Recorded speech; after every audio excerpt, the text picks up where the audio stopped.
کبھی کسی بندے کو اتنا تنگ نہ کرنا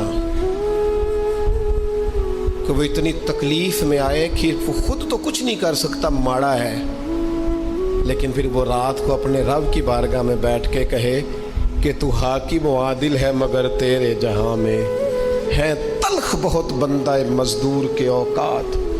پھر ایسا نہ ہو غریب ہے، ماڑا ہے، خود تو کچھ نہیں کر سکا، پھر اللہ کی بارگاہ میں تیری شکایت کرے۔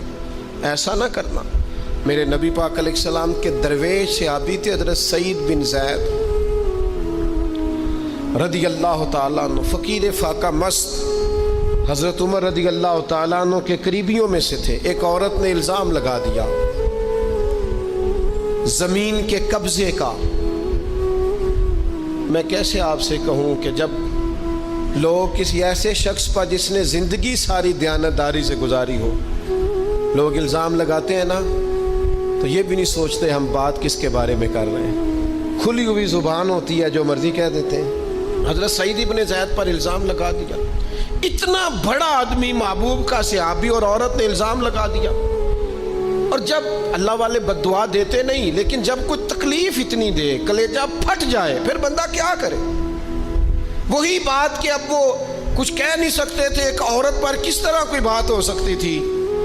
دونوں ہاتھ اللہ کی بارگاہ میں اٹھائے، یہ صحیح حدیث میں موجود ہے۔ دونوں ہاتھ اللہ کے حضور اٹھا کے عرض کرنے لگے، مالک اگر یہ عورت جھوٹی ہے نا تو پھر اسے اندھا کر دے اور اس کی قبر اس کے گھر میں بنا دے۔